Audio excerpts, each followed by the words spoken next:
I'm very gallant. I'm very. I'm waiting for you.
En vérité, c'est ma déclaration de demain à la RTS. Quand tout le monde a cherché à unir par de grands meetings, de grandes foules, nous on a visé les grands symboles. Ce matin, on est allé à Gorée, faire le pèlerinage de Gorée, présenter le symbole de Gorée à la jeunesse africaine et sénégalaise. Et nous avons été voir l'imam, voir le prêtre, on est allé voir les femmes au marché, les marchands ambulants, les jeunes. On est allé saluer la population de Gorée, on a pris le temps de parcourir l'île, de discuter et d'apprendre beaucoup de choses en parlant aux citoyens de Gorée. Pour nous, c'était symboliquement très fort et très important. Le deuxième point qui a fait que nous avons choisi dans l'après-midi de venir à Pékin. Pékin, c'est le symbole de la banlieue. Pékin, c'est le symbole de la concentration de tous les défis du développement, du défi des banlieues au Sénégal. Pékin est célèbre, aussi célèbre que Dakar, aussi respecté que Dakar. C'est important pour nous de venir à Pékin. Mais ensuite, nous venons voir une femme, tête de liste de notre coalition Sénégal Daydem, ici à Pékin. C'est important pour nous de venir voir Adjaratou Ndeye Diaw bu Serigne Fallou, et lui rendre hommage à toutes les femmes qui sont dans notre coalition et toutes les femmes qui soutiennent notre coalition Sénégal Daydem. Je pense, jusqu'à preuve vérification, ou plus ample vérification, que nous sommes la seule coalition qui a une directrice de campagne, une femme directrice de campagne, une femme tête de liste à Dakar, une femme tête de liste à Pékin, une femme tête de liste à Guédiawaye, une femme tête de liste à Rufisque. Ça fait de nous la coalition des femmes. Alors pourquoi Sénégal Daydem? Qu'est-ce qui se passe? Le Sénégal est en femme ou bien? Justement, beaucoup de Sénégalais te disent, quand ils disent Sénégal doxul, il y a des jeunes qui disent mais Sénégal ramul bay dox, Sénégal du dem fenn. Et nous disons non. C'est un langage qu'il faut bannir.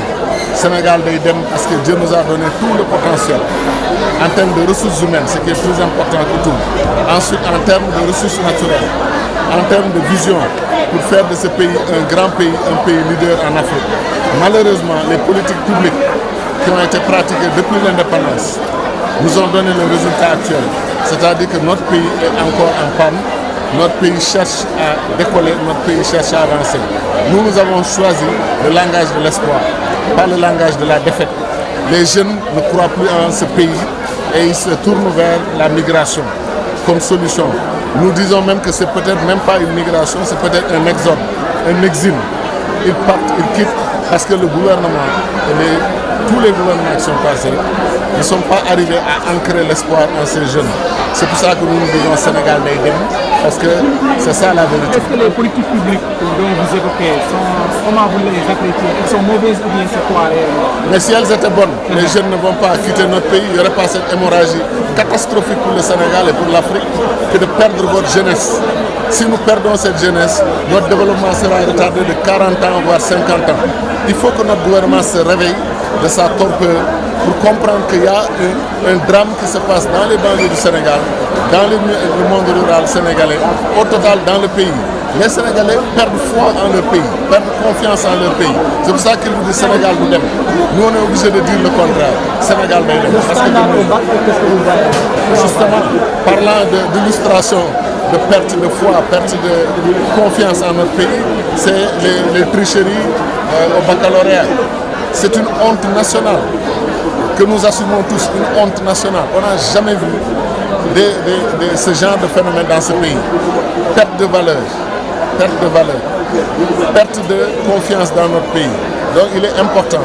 qu'on discute. C'est pour ça que nous sommes la troisième voie. Nous ne sommes pas une opposition systématique qui se réveille chaque matin pour chercher des points de critique contre le régime. Le régime, quand ils font des choses positives, nous dirons c'est bien. Une fois à l'Assemblée nationale, qu'est-ce que vous comptez apporter de nouveau depuis La première rupture, c'est de faire que les députés soient vraiment des députés représentant le peuple. C'est trop facile de dire député du peuple à des gens qui pensent tout devoir au président de la République qui les a mis sur une liste nationale, à des gens qui n'ont pas battu campagne au niveau de leur base, de leur quartier, de leur village. Nous voulons changer la démarche. Nous voulons des députés élus par leur base, par leur village, par leur communauté. Des députés qui rendent compte à leur communauté. Nous voulons des députés qui exercent la fonction de député dans notre système, en revalorisant la fonction parlementaire. Ce sont des députés qui votent les lois, qui discutent âprement les projets de loi du gouvernement, des députés qui initient eux-mêmes des propositions de loi, des députés qui discutent âprement et négocient le budget national. Parce que ce sont les députés qui doivent adopter la loi des finances. Dans le système actuel, ils viennent, on leur dit, la majorité leur dit, écoutez, nous voulons que vous adoptiez, et ils adoptent. Même s'ils ne sont pas d'accord, nous voulons changer la donne. Ensuite, nous voulons des députés qui évaluent les politiques publiques. Si moi je vote un budget à l'Assemblée nationale qui dit que Pikine aura une dotation de temps et qu'on va exécuter tel ouvrage à Pikine, en tant que député, j'ai le droit de venir à Pikine, vérifier l'avancement des travaux. Si les travaux sont arrêtés, je veux savoir pourquoi. Si on a détourné l'argent, je veux dénoncer cela, aller à l'Assemblée et porter le débat au niveau du peuple pour dire que tel projet que nous avions approuvé n'a pas été mis en œuvre parce que l'argent a été détourné, si c'est le cas. Donc nous voulons, vraiment des députés de type nouveau et des députés qui ont une permanence dans leur communauté, qui reçoivent les populations, qui parlent aux populations. Nous ne voulons pas des députés qui croient plus au président de la République, qui croient plus en leur parti qu'aux populations qui les ont élus.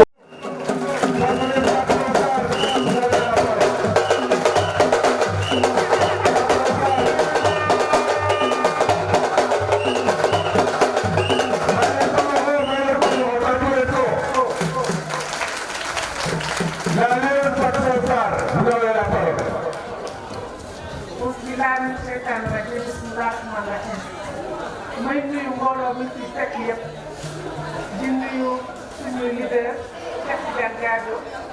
ak délégation bi mu àndal di nuyu ki ci fekk te fekk ñu muy Ndeye Diaw. lii dakuma te nga ànd ak jay na waar kon nag Cheikh sa xel war na dal ndaxte ki nga àndal mag na àndal léegi nag coalition bi ñu bokk ñun muy Sénégal day def ñu bari ci yéen xëy na yàgg nañ lay gis dama dégg may wax fu ma waxee waxu jigéen laay wax fu ma waxee waxu Sénégal laay wax ñun nag suñu coalition mooy coalition bi nga xam ni jëm Sénégal moo ko tax a jóg coalition bi nga xam ni dëgg moo leen tax a jóg coalition bi nga xam ni defar réew mi moo ko tax a jóg moo tax ñiy ànd dañuy seggante ñi ci ànd dañu war a ànd parce que lu bëri dañuy wax lu tax ngeen dugg ci coalition Cheikh Tidiane Gadio man leen lenn la def mën naa ànd ak ñëpp fii tey parce que ñëpp samay nit lañu waaye bu ñu waree taxaw di wax ak Sénégal lu tax ñu bëgg dem assemblée nationale ñëpp gis nañ xeex biñ ci xeex ndax parité jigéen ñi ma dugg assemblée nationale waaye bañ leen di formé di leen dugal assemblée dafa am lu ñu leen jabe woon ñu leen di dañu bëgg bu Sénégal jigéen ñi demee ñu bañ yaakaar ni alal moo ñu ko yóbbu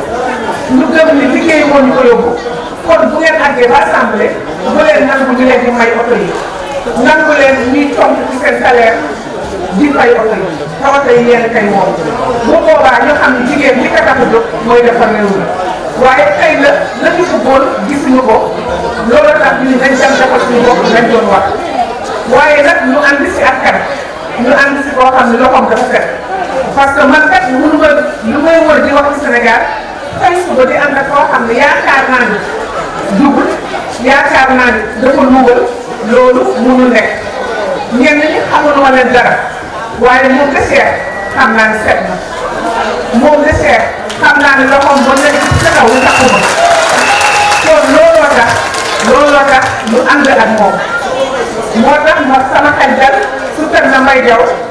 nekk ci biir parce que xam naa ne foo mu jógee ak foo mu bokk nday ku jur rek la mën a doon waaye nag ñu ànd si ak suñu ay doom yoo xam ne moo di Mouhamed Diallo mu di xale boo xam ne xale nag bu la xam setle mu mën a ànd ak ay mag xale bu tuuti la suñu doom yi sax ñoo ko mag waaye dafa ànd ak ñun ci yar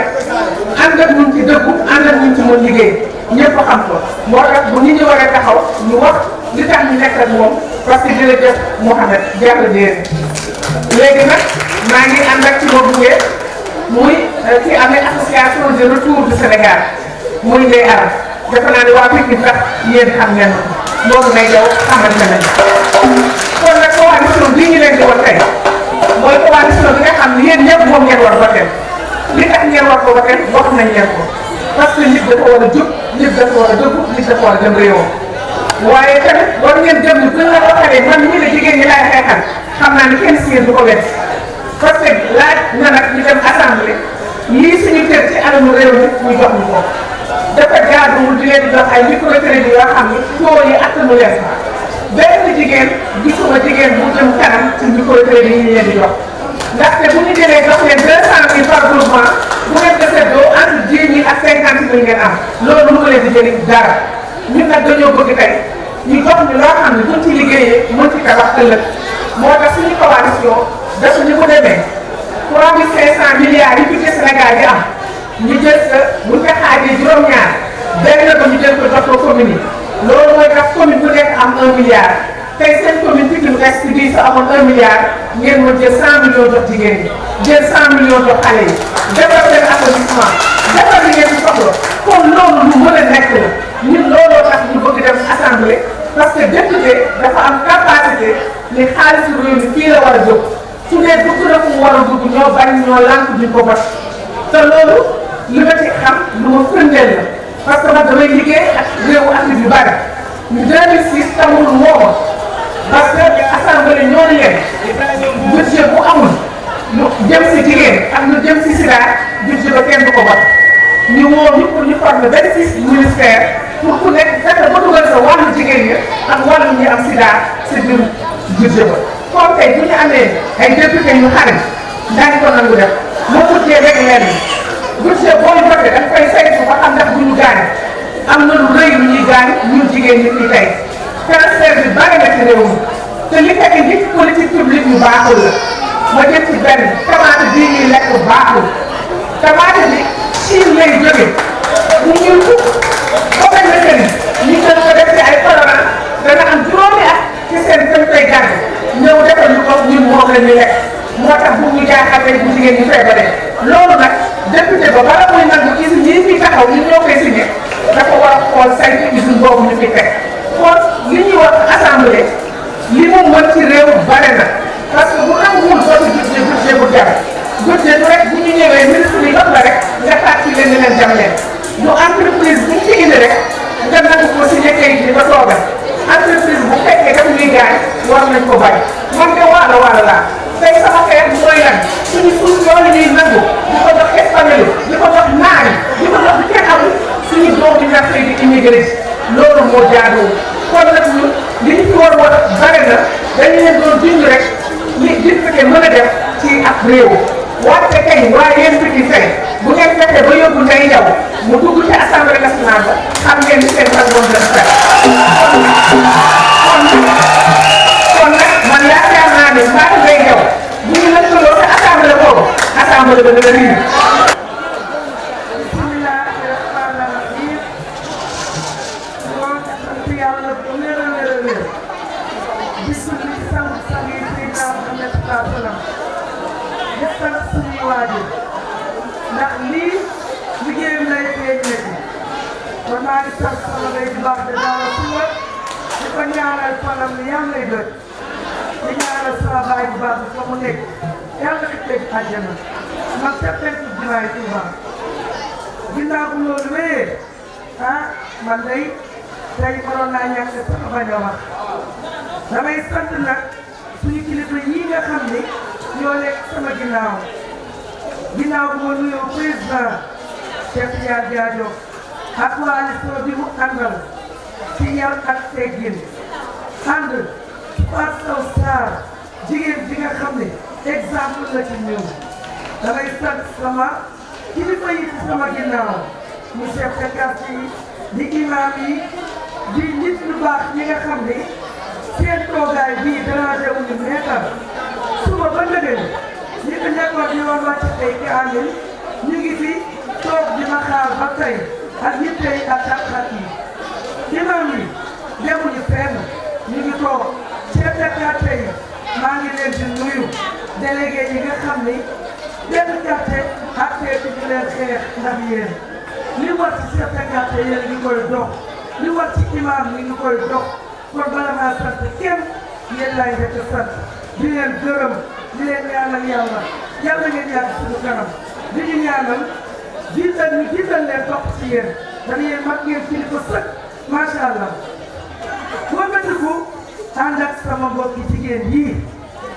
nga xam ni ñoom ñëpp ay leader lañ fii coomo nekk fi da ngeen a jiite ay mbooloo ëpp ma doole fuuf gën ma fuuf gën ci gox bi fuuf ma ànd ak yéen ci ngor ak diine ak fulla yéen di nit ñu baax di ay responsable fi ngeen nekk damay sant nag groupe bi mbootaay yi fi teew ndax du ma ni lii man rek la man dama ànd ak bu baax damaa ñëw rigis gis Gadio président Gadio li mu def foofu jigéen yëpp jigéen teg jigéen place am Fatou Sow Sarr nii ku ne xam na ni parité moo ko xeex ci réew mi kon Gadio ni mu fokkee jigéen su wëlbati koo ànd ak moom mat na fekk li mu doon tête de liste yi mu àndal ñëpp kenn ku ne cadre nga fa nga nekk macha allah kenn ñoo jiital ñëpp jigéen ñi Mouhamed Diallo maa ngi lay jaajëfal xale nga mais xale bu dynamique nga xale bu gëm sa bopp xale bu xam li nga bëgg suñu ànd bii damay ñaan ànd ko ba ci leneen ak leneen ak leneen parce que nag mën naa nekk su naxante amul dëgg rek am ak gëm sa réew kenn na sa morom yéen ku ne gis na leen kii sol na mu weex kii sol bu xonq kii sol bu ñuul mën leen woon xalaat jox leen ay piis jox xale ay t-shirt ngeen feesal fii benn kenn dootul seen jigéen ñi dañoo gëm seen bopp man nii fi la tàmbalee duma ko wax nit ñee ma koy waxal ndax jigéen ñi li ñu am lépp seen biir dana koy def ma ne waa ñii Sénégal lu tax xam ni jigéen ñi seen yitte suñ jógee duy kaar yi jënd bopp yi joxe seen yi li leen jox ñu nekk ko ci benn jour te duñ leen dimbali nga liggéey yi ndax may nit jàngal ko ni muy nappee kon li ñuy dox ay milliards ak i millions la ñu nekk ci kër yi maa ngi ko nekk ci banque yi maa ngi ko lawale ji pourquoi duñ ko dox jigéen ñi lebal leen ko sans intérêt ñu liggéey fay leen ndax ku leen lebal ngeen fay ko li ma bëgg dëgg ba def sama doole àggu ci woon ma xool lu may def dinaa dugg Comécas waxtaan ak Comécas ndax loolu dama ciy jaajëfal Comécas ndax moo ma woon point boobu waxtaan ak ñoom ngir sama koñ sax moo ma taxoon a jóg foo ma def tam la caar dugg ci ñoom ne leen 100 000 dina la arrangé nga ne waaw man fukki bi dina daal la demal million dama koy lebi ko bi kaas ngeen ñëw jël ko di ko fay ba ca téeméer ñu ne dëgg la bëgg la loolu ku dégg wax sa morom ku dégg wax sa morom ba muy 60 groupement bari na ci ñu nekk fii am na ñu yëgul bis bii ndax dafa jàpp jënd caaray kaw sama kër yaay ñëpp ne mënuñu fee jot si te ña bokkoon ci groupement yi ak temps bi moo gàtt waaye lii bu doon lu ma waaj wala lu ma yëgle dina dépassé fii ndax nag yéen laa àndal talagalu leen dara ma ànd ak yéen lebal 60 groupement sololu leen ma jooytuwu leen ma ngeen ñi nit ñu am jom nit ñu xam fi ñu bokk Pikine nag département de Pikine ku ne xam na ne mooy Sénégal fu waay daw jëm fii nga jëm kon nag am li nga bëgg dem toog ndax ñu loolu moo fi jeex loolu moo fi jeex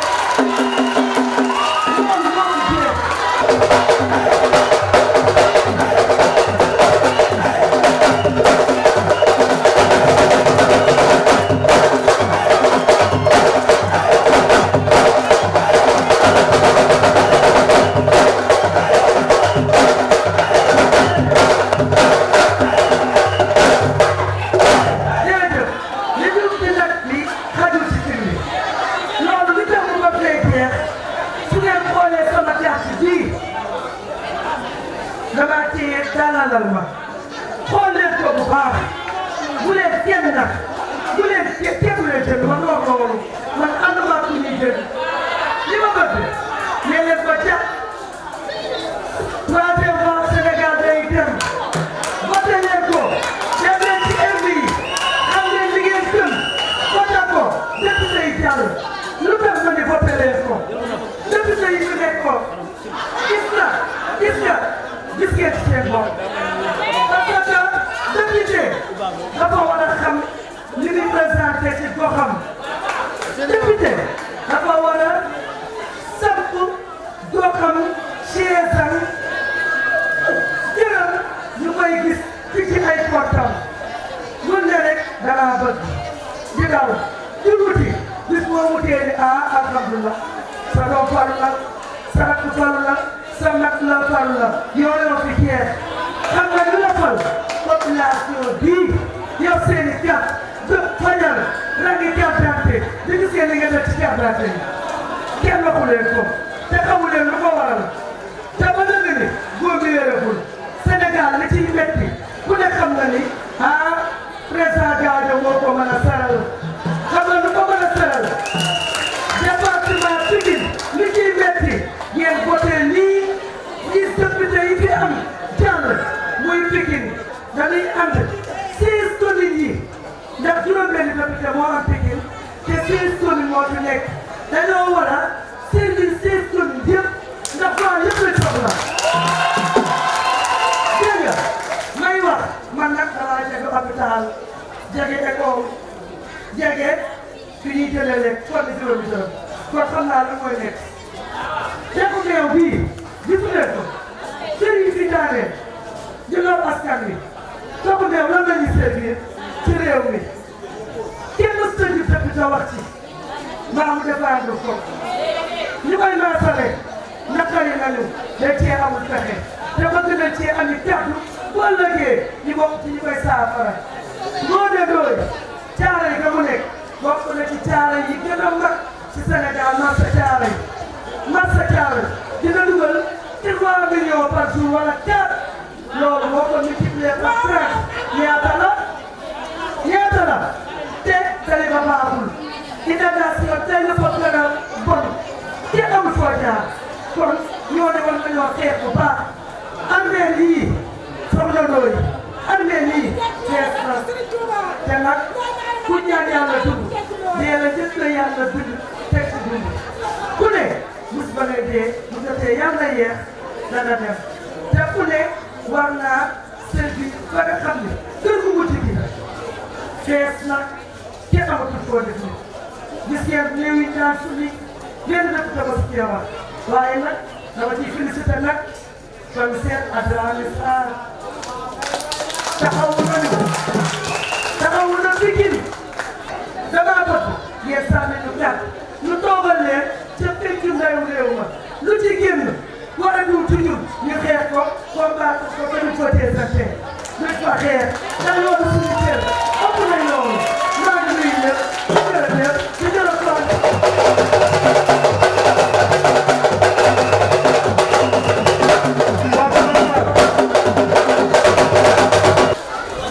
kon mbokk yi ñu ngi leen di nuyu ku nekk ci turam ak ci santam di leen sant di leen gërëm ci temps bi ngeen jël ñëw toog fii depuis 4 heures di ñu xaar te Adja Ndeye Diaw waral seen mobilisation bi ak seen déplacement bi bërki démb rek lañ ko ñaan ne ko dañu bëgg a def lancement campagne fii ci Pikine bërki démb xool leen bâche bi mu organisé xoolal tëggkatu sabar yeeg jeunes yi ak mobilisation exceptionnelle bi mu fi def xam nañ ne nit ñi gënoon nañ fi bare mais dañoo xaar lu yàgg donc ñu ngi leen di gërëm di leen sant lu rëy ngeen ñu defal mais pour ñun Ndeye Diaw jar na lu ëpp lii nit ku baax la man sama jigéen la yàgg naa ko wax ne sama jigéen bi génn àdduna Astou Gadio moom laa koy xoole moom Ndeye Diaw maag moom depuis les amis de Gadio 2007 fukki at ñu ngi ànd maag Ndeye Diaw nii ñu ñaan yàlla mu dara tëwul mu dimbali ñu ba Ndeye Diaw daagu ba dugg assemblée nationale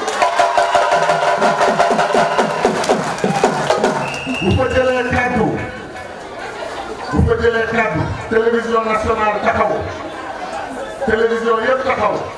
Ndeye Diaw wax ak askan wi daa xam ne kii borom xam-xam la xam ne kii ku bëgg réewam la xam ne kii ci biir communauté bi mu màggee ni mu dëkkal ñooñu lay deflante ba nit ñi xam ne moom nit la te dafa bëgg xeetam bi ay mbokkam te bu taxawee assemblée li Cheikh Anta Diop li mu doon wax mu naan ñi jàng ci école tubaab yi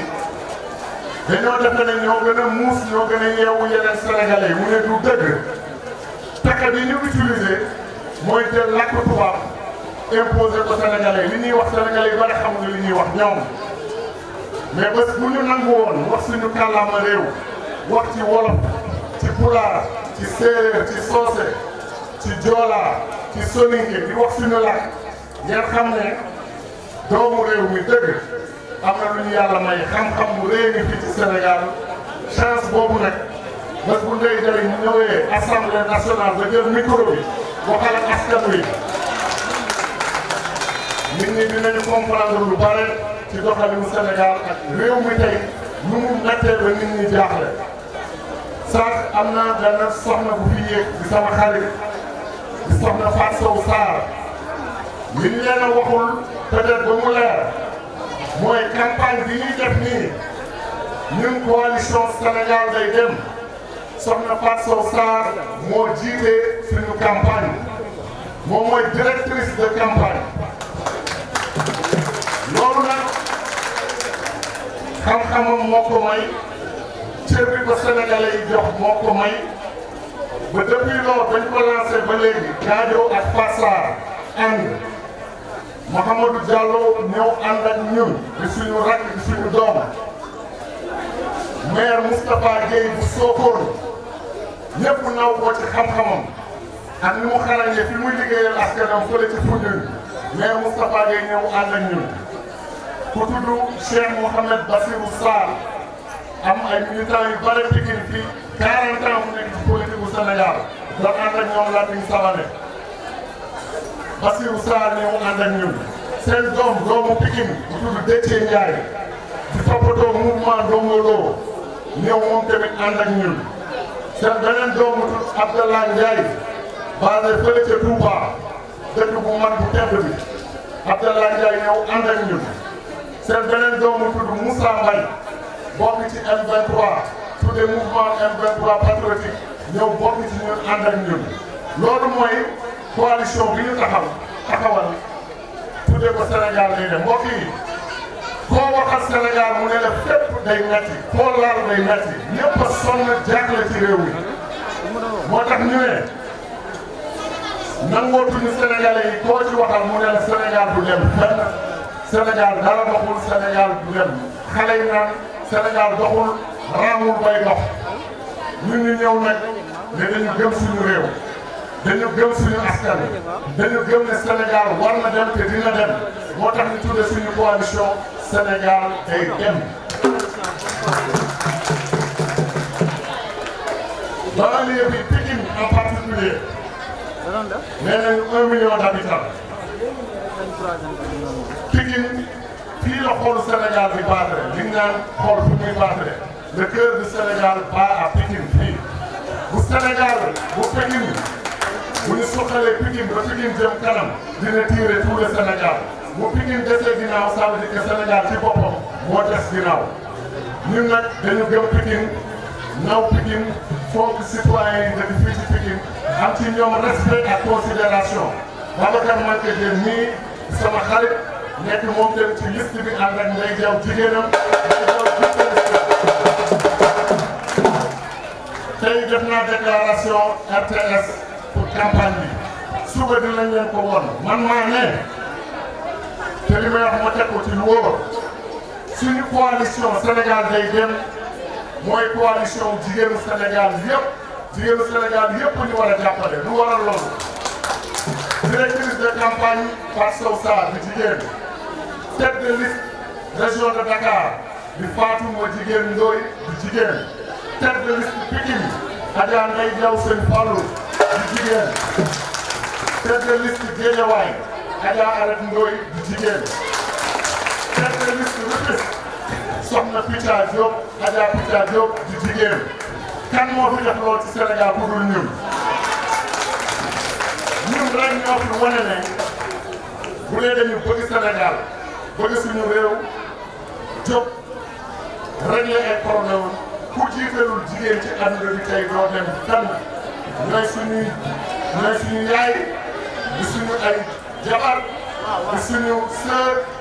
te ñoo yor réew yëpp amul réew ci àdduna bi jëm kanam te jigéen ñi taxawuñu jiite ko wala bokk ci ñi koy jiite moo tax kontaan nañu lool ba ñu commencé campagne bi fii ci suba dañuy yeewu dem Gorée gars yi dem ci yenn milieu yi wuti ak ñu bare ñun ñu dem waxtaan ak waa Gorée tool yi ñu tooñ Afrique yu bare Gorée lañ ko def ñu dem foofu waxtaan ak ñoom gis situation Gorée dem ci jigéen ci marché yi waxtaan ak ñoom après ñu ne nag le grand rassemblement de lancement de notre campagne Ndeye Diaw lañ ko may fii lañ ko defee fii ci Pikine ma jeexale ci benn point il faut que ngeen gëm ne bu ñu liggéeyee li ñu war a liggéey ñi fi nekk depuis 1960 ba ñu moomee suñu bopp ba léegi bëgg ñu continuer di leen suñu réew il est temps ñu changer jël ñu mel nan Ndeye Diaw seen loxo dafa set jëlul alalu réew mi man de wax naa ko fukki at ci gouvernement waat naa ko ñëpp dégg ci alxuraan waat ko Sénégal yi dégg mosuma jël dërëmu Sénégal def ko sama bopp wax naa ko presque lu ma juróom-ñeenti at dama génne gouvernement ba léegi maa ngi xaar gars yi ne li ngay wax du dëgg ba léegi waxaguñ ko parce que duñ ko wax xanaa ñu sos ko ñu dem créé mais man maa ko wax mën nga jëriñ sa réew liggéey sa réew bañ a jël sa réew di ko jëriñoo di ko def sa poche di ko yóbbu sa kër lu ma am man alal bu ma am dafa lew dama ko liggéey ñax ko jëluma alal Sénégal moo tax ñu ko soxla Fatou Sow Sarr waxee ma xaw a mel ne ko ku neex a àndal parce que doo ànd ak man ba ci biir ñu génne la naan def na lii def na leen donc maa ngi leen di sant di leen gërëm nañu góorgóorlu nag ba fal Ndeye Diaw nii parce que mën nañ ko buñ ko nangoo bëgg ko mën nañ ko ma gërëm sama jigéen ñëpp nag fii Ndeye Diaw ak Ndeye Diop laa xamandoo ñu ñoom ñaar ñi samay sœur ci loo si di sama sœur mi ngi nii Adja ah Awa Diatta nii ñu naan ko Awa Kaye France la jógee ko ñëw jàpp ci campagne yi jàppale ñoom ay jaw jàppale Pamou Bari jàppale Pamou Ziguinchor may sant mooy que kii rek si ñi créé parti bi la bokk mooy El Hadj Sow Sèye parce que ñëpp xam nga moom mooy ràññee ci Guédiawaye mais moom mooy ràññee ñun ñëpp ci biir Sénégal fu nekk foo dem ay nitam dañ ko fay fekk di koy sant di ko gërëm bu ma continuer lim bu ma ci génn mais maa ngi sant waa coalition bi fi nekk ñëpp ku nekk ma lay félicité mbokk yi est-ce que pare ngeen pour nga jaw nekk député Pikine est-ce que pare ngeen pour nga jaw nekk député Pikine dina ko wax le 30 juillet dinañ dem compter xob yi xool ñaata ngeen sànni ngay jaw ndax politiciens yi doy waar yooyu ndax jaaru ñu ñëw jox leen xaalis